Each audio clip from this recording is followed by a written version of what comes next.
Right, so why am I starting the Innov8 Invercargill Pecha Kucha? When I think about the future of Invercargill, I think about a lot of different things. I think about what I want it to be like, what facilities it will need to have. I wonder what the community will be like, its demographics, but also how people will treat each other and live together. I imagine how things will be done that is different to how we do things now, in business, at a local government level, as communities and organisations.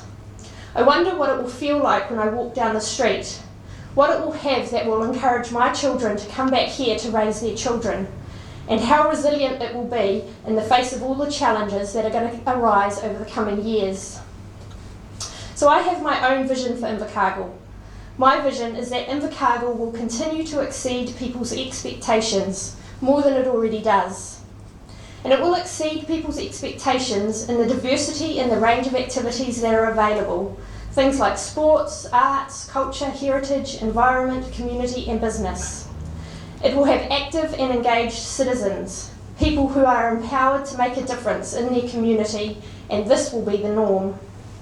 It will embrace who it is, its amazing environment, its affordable lifestyle, proximity to other places, the values that people hold dear, such as their can-do attitude, and yes, even the weather. And it will be a community that knows its story and tells it with passion. These are the things that I feel make Invercargill unique. They are our greatest assets, and I believe that if we can grow these things, we will have a city that thrives.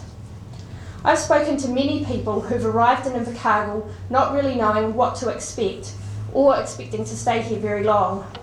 Myself and my family are included in this group. We arrived here in 2001 for the first year of the zero fees, expecting to stay a couple of years while my partner studied, and 15 years later, we're still here. If I'm to think back to when I was 18 and I became the third generation in my family to become a teenage parent, I would never have thought that I would be where I am today. I'm from a working class family. I grew up in the 80s when there was not a lot of money around. Most men in my extended family were some kind of labourer, sawmillers, railway men. My dad was self-employed as an arborist, but we just called him a tree fella. Most women in my family left school at 15 with no qualification to get married young and raise families. I was actually the first person in my family to finish high school and to pass more than one subject in School C. Coming to Invercargill changed our lives. Now I'm telling you this because I want to make sure that people know just what a great city we have and what great people live here and just how true that statement, where dreams are possible, is. Invercargill is the kind of place that makes all sorts of things possible, and that's what I want to emphasise here tonight. There are many amazing people in this city, people with passion, drive, with skills and knowledge, people who want to make a difference, people who want to try new things and want to innovate, inspire and motivate. These people are involved in business. They're people who are entrepreneurs, involved in community organisations, volunteer groups and social enterprise. They're people who are passionate about the arts, our cultural heritage and our history. One of the most valuable things we can do is start to learn from these people, and we can do that by providing a platform for them to share their passion and ideas with the public.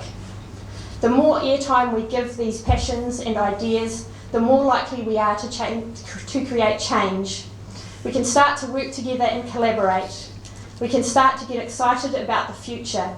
We can build resilience in our community, and we can start to see new opportunities and challenge and extend ourselves and our thinking.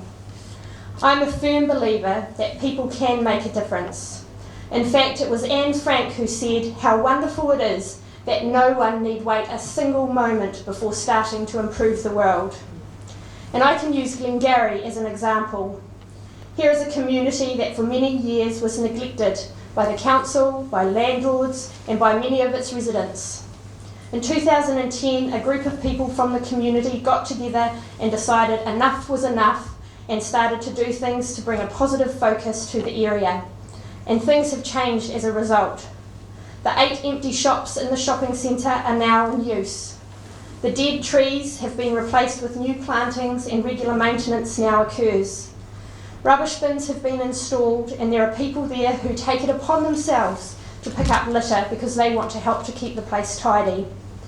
Artwork has been created by people of all ages and is brightening up the community. And regular activities like the monthly market and the Fire and Light Midwinter Festival are creating a stronger community and chipping away at the negative.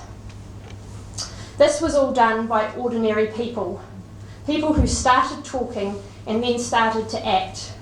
They didn't do this because they had to or were made to because it was their job. They did it because they were passionate about something. They were willing to give up their time and they were prepared to stick at it for the long haul, knowing that it might take a long time for things to change. They were willing to try new things, they wanted to make a difference, and they knew together that they could. So I hope that these Innov8 Invercargill Pecha Kucha events can be the start of many conversations that result in people coming together and starting to act. Action has to be preceded by conversations. Let's get the conversation started and see what actions we can make follow. Are you willing to take the risk? Are you willing to work with others? Give up your time? Most importantly, are you willing to make a difference? And if you think that you can't make a difference, then maybe this will help you see sense. Anyone who thinks they are too small to make a difference has never tried to fall asleep with a mosquito in the room. Thank you.